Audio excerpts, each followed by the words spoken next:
Well, let's start with the big story of the day, and this is coming in from the national capital. Vande Mataram has been at the center of the political controversy this Independence Day. After the full song was recited at the Red Fort, questions are now being raised over what happened at the Congress headquarters. Because a video has been shared by the Bharatiya Janata Party, wherein that video, leader of opposition Rahul Gandhi is heard saying, "We do not need to sing the whole song. It's our version of Vande Mataram." Times Now cannot vouch for the authenticity of the video, but if it is true, then it certainly raises a lot of questions on the intent of the Congress party. And now the Congress party is facing the legal heat. We are learning that at least 3 complaints have been filed against Rahul Gandhi and Sonia Gandhi. And so far, 2 complaints have been filed in the national capital, and 1 complaint has been filed by the BJP youth wing in Bengaluru in Karnataka. Watch what happened. We are not singing on it. It's our burden. We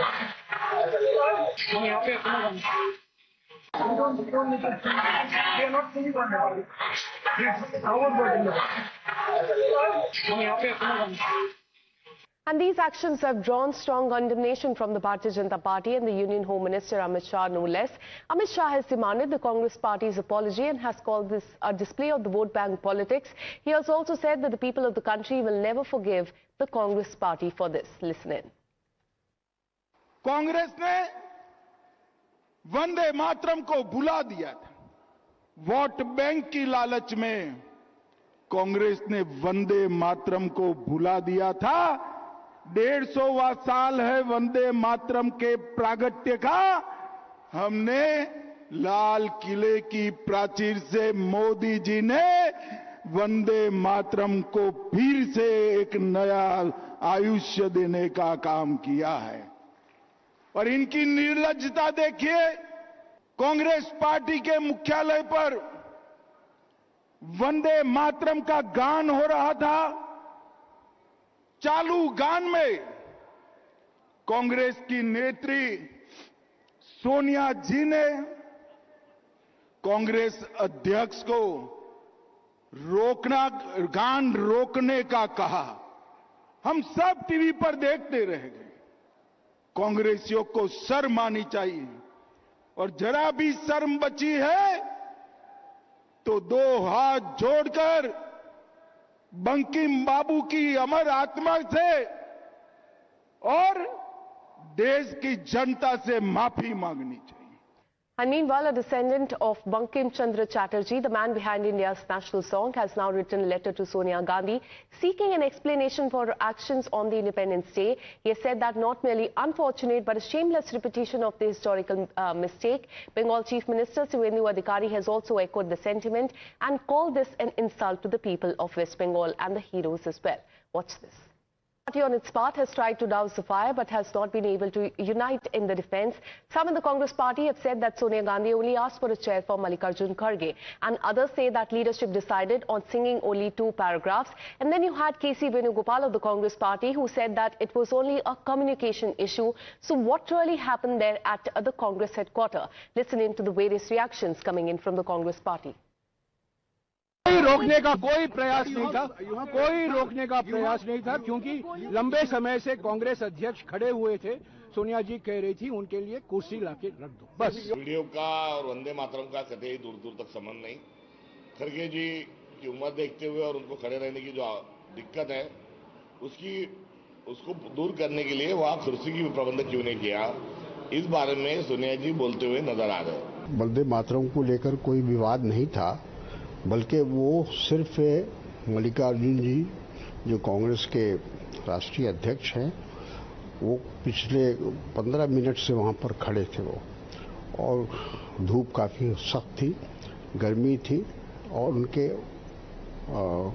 as को देखते हुए, उम्र को देखते हुए सोनिया जी चाहती थी कि उनके लिए कुर्सी लाई जाए और उनको बैठा दिया जाए। महापुरुषों ने जो डिसाइड किया था कि हम वंदे मातरम का जो 2 पंक्तियां हैं शुरुआत में उसको गाएंगे, माननीय सोनिया मैडम ने इस बातों को बताने का हम लोगों को प्रयास किया। आज हमें भी मालूम नहीं था, अगर आप मुझसे पूछिएगा हमें भी मालूम नहीं था, लेकिन हम धन्यवाद देते हैं अपने नेता को जिन्होंने हमें बताया। Rest of the stanzas are related to Hindu religion.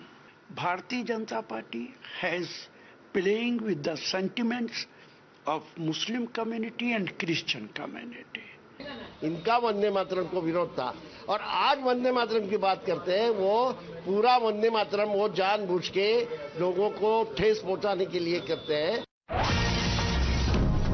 And with that, we have a breaking update coming in. The Vande Mataram controversy is now turning into a bigger political and legal battle. 3 complaints we are learning have been filed against Sonia Gandhi and Rahul Gandhi in the last 24 hours, while Amit Shah has demanded an apology from the Congress party. A protest we are learning was also held in Calcutta over this entire controversy. And not just Calcutta, we are learning about the protest in Srinagar in Jammu and Kashmir as well. So the controversy has intensified. It has turned into a bigger political and the legal battle. 3 complaints in the last 24 hours have been filed against Sonia Gandhi and Rahul Gandhi. 2 in the national capital and 1 in Karnataka. While Amit Shah, as we told you, and he has put that out in a statement, he has demanded an apology from the Congress party and the Congress leaders over this. But as far as the Congress party is concerned, they've tried to explain what really happened there at the Congress headquarters, but the leaders are giving very different versions. Some say Sonia Gandhi was asking for chair and others are giving different explanations over this. Now, Sonia Gandhi really was asking for a chair for Mallikarjun Kharge and nothing more, and the Congress maintains that they sang the full paragraphs of Vande Mataram, then their allies certainly are not very convinced with this. The left parties are now questioning the decision to allow the full paragraphs of the national song to be recited and even go as far as to say that the Congress party is now embracing Hindutva. However, others in the opposition say that BJP is needlessly politicizing this entire issue. Listen in. इन चीज़ों को लेके राजनीति करना Bharatiya Janata party का छोटापन दिखाता है और Bharatiya Janata party के पास मुद्दे खत्म हो गए हैं, इसलिए नए नए झूठे मुद्दे बनाकर राजनीति करने की कोशिश कर रहे हैं, मगर अब देश जो है इन चक्करों में नहीं आएगा। अब कांग्रेस ने क्या किया, क्या नहीं किया, क्या कहा, हमें जानकारी नहीं है, इसलिए हमें उनके बारे में हमें कुछ भी नहीं कहना है। तो जहां तक राष्ट्रगीत का सवाल है, राष्ट्रगीत का सम्मान पूरे राष्ट्र में होता है। Rest of the stanzas are related to Hindu religion. Bharatiya Janata Party has playing with the sentiments of Muslim community and Christian community. And now moving on. कोई रोकने का कोई प्रयास नहीं था, क्योंकि लंबे समय से कांग्रेस अध्यक्ष खड़े हुए थे। सोनिया जी कह रही थी उनके लिए कुर्सी लाके रख दो, बस। वीडियो का और वंदे मातरम का कतई दूर दूर तक संबंध नहीं। खड़गे जी की उम्र देखते हुए और उनको खड़े रहने की जो दिक्कत है उसको दूर करने के लिए वहां कुर्सी की प्रबंध क्यों नहीं किया, इस बारे में सोनिया जी बोलते हुए नजर आ रहे। वंदे मातरम को लेकर कोई विवाद नहीं था, बल्कि वो सिर्फ मल्लिकार्जुन जी जो कांग्रेस के राष्ट्रीय अध्यक्ष हैं, वो पिछले 15 मिनट से वहाँ पर खड़े थे वो, और धूप काफ़ी सख्त थी, गर्मी थी, और उनके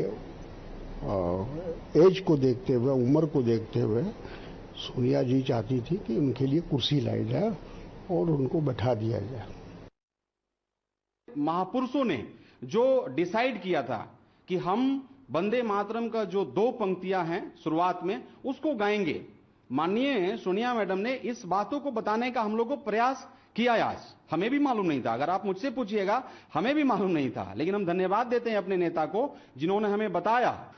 Rest of the stanzas are related to Hindu religion. Bharatiya Janata Party has playing with the sentiments of Muslim community and Christian community.